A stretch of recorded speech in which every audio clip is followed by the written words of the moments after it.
everyone, today I wanted to share my thoughts on Janet Jackson's Control album with you. If you'd like to skip right to my thoughts, I'm going to have a timestamp on the screen right here to where you guys can skip to. The video will be timestamped if you want to skip around. Just check down below in my description box for that. And now into a couple quick disclaimers. Number one, this is just my personal opinion and interpretation of the songs. I'd love to hear yours down below. Just keep it respectful, please. Gonna be reading off my phone as I always do. Sorry for any background noises, dust particles that may occur throughout this video.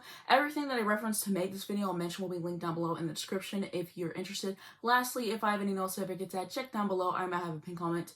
And let's get into it. So all the songs on this album are put into specific tiers. There's no ranking inside the tier or at all. I'm just reading them in the order that I wrote them down in. So first up, I have my least favorites. The first song that I have written down is You Can Be Mine. It's a more repetitive track, not one that I run to listen to. I can enjoy it, but objectively, it's my least favorite song on the album.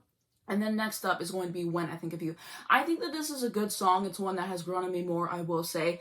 I do like the structure of it, but again, not one of my favorites on the album. And now to the excellent tier. These are tracks I love, but they miss being my favorites by just a hair. So the first one that I have written down is He Doesn't Even Know I'm Alive. I love her vocals on here. They are very definitive. They're very nice to listen to. Definitely an underrated vocal performance and discography, I will say. I've always appreciated this one. I think it's a nice track. The last one that I have written down in this tier is Let's Wait a While. This is the abstinence anthem. This is beautiful to listen to. I really like the structure of the track. The bridge is beautiful. The vocals are pleasant as well. And I can appreciate the message too, and I also quite enjoy the instrumental. And I was looking for more information about the track, and I found something on Genius. Jimmy Jam, who co-wrote the song, revealed Janet Jackson was the one who came up with the concept for the song.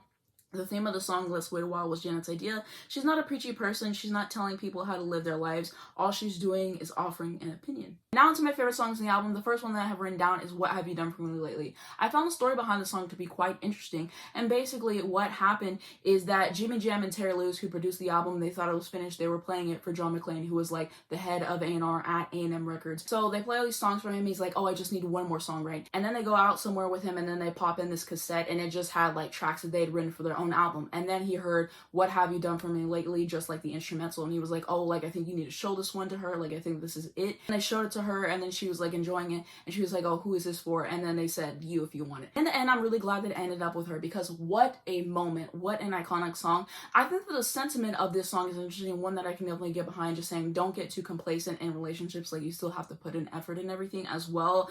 I quite love the instrumental, I love the lyrics. The music video is top tier, so much fun to watch. Shout out to Paula Abdul for the choreography. She did what had to be done.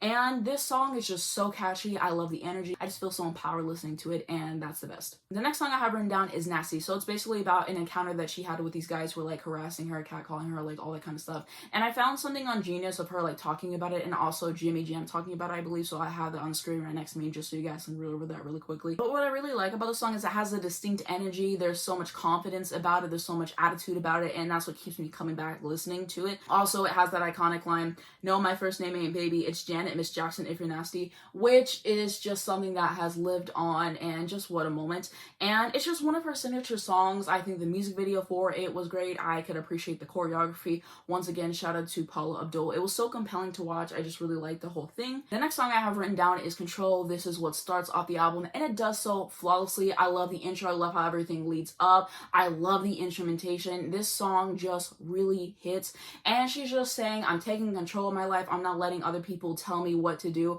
I'm doing what I want to do, and it just has so much character to it. It's so empowering to listen to. It just makes you feel good listening to it, which I can always really appreciate. A lyric that stands out to me is whenever she says, first time I fell in love, I didn't know it hit me, and then there's that car crash sound, which I just thought was a nice touch to add to the song. I love the instrumentation and the production on the song as well. I think it's really fascinating to listen to. Like I said, I already appreciate the lyrics, decent vocal performance here too, and it's just a refreshing track to listen to, and one that I keep coming back to. The next song that I have written down is The Pleasure Principle. If you asked me a month ago what I thought of the song, I would have told you that I liked it, but it wasn't one of my favorites on the album. So I'm not really quite sure what changed. I know that she did this interview with Allure, which I watched. I'll have it linked down below in the description if you'd like to check that out for yourself. And maybe it was hearing her talk about like the music video and all that made me appreciate it more. The music video is fantastic, by the way. Also, the choreography there is stunning to watch. Shout out to Barry Lather for doing his thing, and shout out to Dominic Senna, I believe, who directed the music video. Just very clean cut, very intriguing to watch. It's like in this warehouse, and just the way she navigates the whole thing and just like the whole sequence is just a treat to watch. I would highly recommend watching that. Maybe that's why it particularly grew on me. But once I got into the song, I was never quite the same. If you get this song, you know exactly what I'm talking about. There's just something special about the song that I can't quite put my finger on, but I always really appreciate listening to it. I just think it's really dynamic in terms of like the instrumental. I like the lyrics too as well. My favorite lyric is whenever she says, "I'm not here to feed your insecurities." I found something on Genius about the song which was interesting to read, so I'm gonna have that on the screen right next to me if you would like to check that out really quickly. The last song that I have in this tier is going to be Funny How Time Flies When You're Having Fun. This is a brilliant closer to the album. Everything that needed to be done with this song is accomplished. So soothing. I love the instrumental, those nice vocals that she lays on top of that, just the way everything works together, so nice.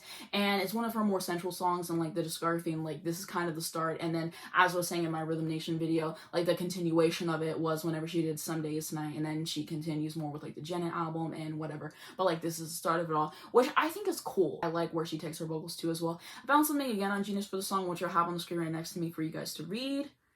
And now into my overall thoughts on this album. This is an incredible album. It has hit after hit after hit, and it was something that reintroduced her after her first two albums didn't do so well. And it really is so much better just because she was able to be more creatively involved, and you can just tell that because this album commands your attention. It leaves you mesmerized whenever you come out of it. Just such a memorable album in every single way. She has such a strong presence on the tracks as well. The vocal performances are nice. She's a good songwriter. I love the lyrics on here. The production by Jimmy Jam and Terry Lewis is just mind-blowing. I really love what they did here, and just I really commend them for everything that they were able to bring forth to the table in terms of that, and like as songwriters as well. And shout out to all the other songwriters on this album and everyone who contributed to this album. You can tell that this album was made in the 80s, which doesn't bother me because these tracks still stand the test of time in terms of subject matter, in terms of production, in terms of lyrics. So I can still enjoy myself, and that's really what matters to me personally. And it was like my introduction into New Jack Swing, which I think is cool. And this album has just aged well. It is a classic at this point. What this album has done for the culture cannot be denied, and just a brilliant album in every single regard.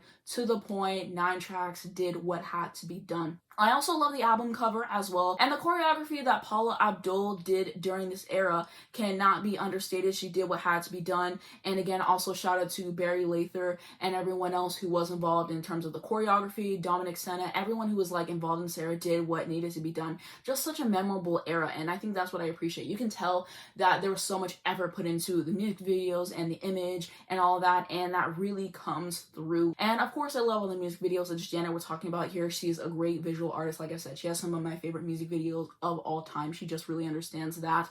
And just what an era, what a moment that this was. Her live performances this era are truly spectacular. Her moves are very precise, they're clean. She's just such a fantastic performer, and it's so much fun to watch, especially the Grammys performance and the AMA's performance, which I believe were both choreographed by Barry Lather. I just watched an interview today with him, and I will have that link down below in the description if you are curious, and everything else that I referenced, of course. Last thing that I wanted to say is that this is the first album I ever listened to from her, and I remember just really enjoying myself. And I've been listening to her for over a year, which is pretty cool. And if any of you guys are interested in getting into her discography, start off with this album. Trust me, people consider this her real debut anyways, even though it wasn't technically, just because she was creatively involved, like I was saying earlier. But definitely check out this album if you haven't already. Definitely worth your time, and then work your way throughout her discography. Also, if you want to see more videos on Janet, I have done 2 other videos on her. One was on Rhythm Nation. I did another one on the Velvet Rope, so you guys can definitely go check those out. On my last second channel video in the beginning, I talked about my thoughts on her documentary. But that's going to be it for this video. If you guys enjoyed it, please just give it a like. It really helps me out on the YouTube algorithm. I very much appreciate it. You can subscribe for more videos like this. You hit the bell, get a notification on your phone every single time I post, and not miss when a brand new video comes out. The first link down below in the description is going to be my second channel. Like I said, last video I talked about my thoughts on her documentary, so check that out if you're interested. I'm also going to have my Twitter, my Instagram, my Spotify if you would like to follow me, as well as links to stream this amazing album. Definitely give it a shot. Lastly, this is educate you guys in important situations. Thanks so much for watching this video, and I'll see you in my next one.